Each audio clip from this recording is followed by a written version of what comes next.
안녕하세요. 오늘은 영화 이야기가 아닌 호크아이 감상 후기를 올려보려고 합니다. 어제 3화가 올라와서 3화까지 봤고요.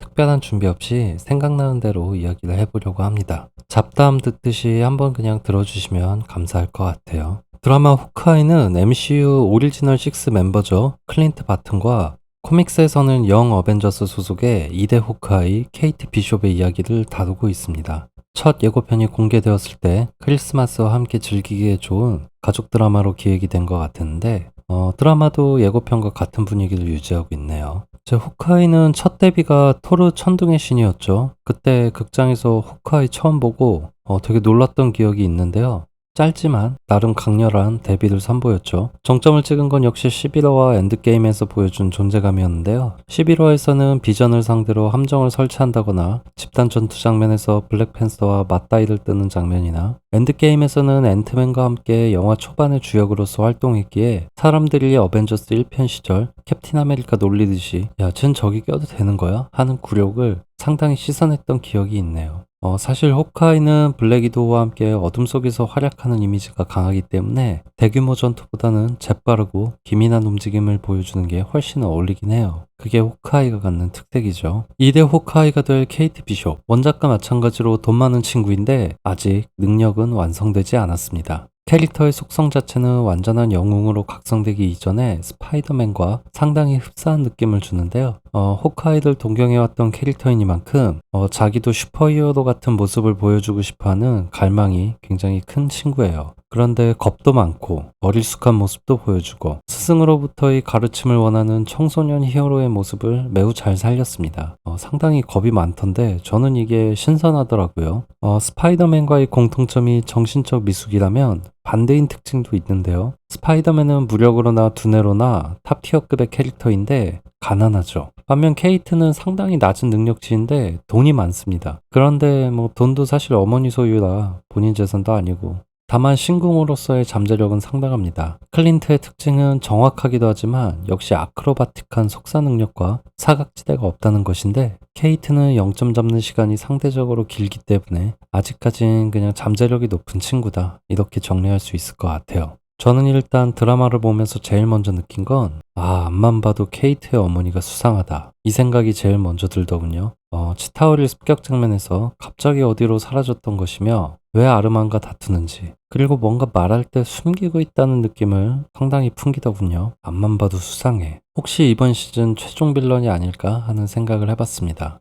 이번 시즌이라고 말씀드리는 이유는 지금 흐름으로 봐서 한 시즌 안에 끝나는 건 당연히 말이 안 된다고 보고요. 포커싱을 맞춘 인물이 많아서 그 관계를 다 풀어내기에 6화로는 매우 부족할 것 같아요. 근데 이번 시즌에 클린트는 퇴장할 가능성이 높죠. 그렇게 되면 오리지널 6 멤버는 이제 토르만 남네요. 헐크는 쉬헐크 드라마에서 등장한다고 하는데 카메오 형식으로 등장할 것 같아서 어떻게 될지는 좀 더 지켜봐야 될 것 같아요.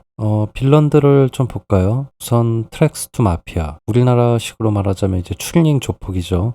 잭은 상당한 무력을 갖고 있는 걸로 보아 에코의 그 가족을 해친 그 로닌 흉내를 인양반이 낸 거 아닌가 싶고요. 에코는 히어로가 될 캐릭터이기 때문에 논외로 하겠습니다. 에코가 이제 스핀오프 드라마 제작도 예정되어 있다는데요. 설마 킹핀과 데어데블도 나올까요? 네, 제 소망을 꼭 들어줬으면 좋겠습니다. 저는 MBTI에서 닮은 꼴로 데어데블이 나왔습니다. 어쨌든 또 카즈라는 캐릭터, 이터널스의 데인 휘트먼과 매우 닮았죠. 원작에서는 클라운이라는 이명을 가진 굉장히 어두운 과거를 가진 냉혹한 빌런인데 드라마에서는 얻어 터지는 역할로 나오더군요. 그런데 이거는 드라마가 어떻게 전개되느냐에 따라 다르기 때문에 두고 봐야 할 일인 것 같습니다. 드라마 이야기를 좀 해볼게요. 우선은 장점은 분위기가 상당히 캐주얼하죠. 밝은 분위기라 연말 크리스마스 시즌에 딱 어울리네요. 사실 MCU에 사람들이 많이 지쳐있던 면도 있어서 앤트맨 시리즈처럼 쉬어가는 타임도 필요했던 것 같긴 해요. 그런 점은 무척 좋았고요. 해외에서도 또 그 점을 높게 평가하는 것 같습니다. 그리고 케이트 비숍이 없었다면 분위기가 상당히 어두웠을 텐데 아무래도 호크아이는 로닌으로 활동한 어두운 기억도 있고 맹우였던 블랙 위도우를 눈앞에서 잃었기 때문이죠. 어쨌든 그런 분위기를 밝게 만들어주는 건 케이트 비숍의 역할이 크고요. 범블비에서 보여줬던 헤일리 스타인펠드의 풋풋한 느낌이 잘 살아있어서 그거는 정말 좋았습니다. 2화까지는 액션이 좀 많이 아쉬웠는데요. 3화에서는 액션도 상당히 괜찮았고요. 특히 피입자 화살을 활용한 액션은 재밌었어요. 그리고 2화에서 보여준 롤플레잉 장면도 저는 신선하고 재밌었습니다. 근데 이게 후반에 뭔가 복선이 될 것 같기도 하고요. 단점도 있습니다. 우선 단점을 말씀드리기 전에 이번 시즌은 겉핥기 혹은 맛보기로 끝날 가능성이 높기 때문에 일단 그 점은 제외할게요. 어쨌든 제일 눈에 띄는 단점은 진부한 대사입니다.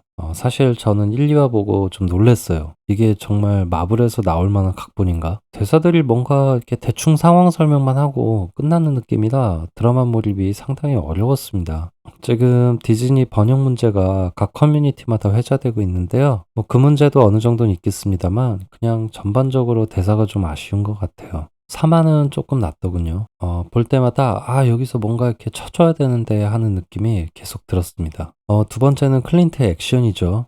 본인 입으로 난 타노스와도 싸웠는데라고 말하는 장면이 있는데 그런 캐릭터 치고는 액션이 좀 아쉽죠. 능력치가 너무 많이 너프된 것이 아닌가 하는 아쉬움이 있고요. 그래도 3화에서는 나름 멋진 액션을 보여줬습니다. 요새 밈처럼 호크아이가 놀림받고 있는데 이게 데드풀2의 대사 활과 화살만 있으면 호크아이와 다름없다는 데드풀의 그 대사 그 이후로 완전히 놀림감이 됐어요. 그런 호크아이를 좀 띄워줬으면 좋겠어요. 남은 에피소드에서 멋진 모습을 보여주기를 기대합니다. 저는 가장 인상 깊었던 장면이 뭐였냐면 그 1화에서 화장실 변기에 적혀있던 타노스가 옳았다 이 장면이었습니다. 사실 어벤져스 엔드게임에서 굉장히 멋지고 숭고하게 표현되었기 때문에 그렇지 실제로 이런 일이 일어난다면 저렇게 생각하는 사람 많을 것 같아요. 팔콘과 윈터솔저에서도 어느 정도 표현이 되었는데 현실에서도 세계적으로 사람들이 서로를 미워하는 일이 많죠. 그리고 상대가 없어졌으면 좋겠다고 여기는 일도 비일비재하고요. 그런데 잃어버렸던 인구의 절반이 다시 돌아온다면 어떨까요? 아마 더 심할 겁니다. 굉장히 짧지만 씁쓸한 뒷맛을 남기는 장면이었습니다. 네, 호크아이에 대해 리뷰를 빙자한 잡서를 좀 풀어보았는데요. 오늘은 여기서 마치도록 하겠습니다. 4화가 나오면 또 간단하게 썰을 풀어보도록 할게요. 그리고 내일은 겨울 영화 하면 가장 떠오르는 대표작 중에 하나, 러브레터의 리뷰가 준비되어 있으니까요. 마음에 드셨다면 구독, 좋아요, 알림 설정도 부탁드립니다. 긴 시간 동안 들어주셔서 감사하고요. 저는 내일 뵙겠습니다. 감사합니다.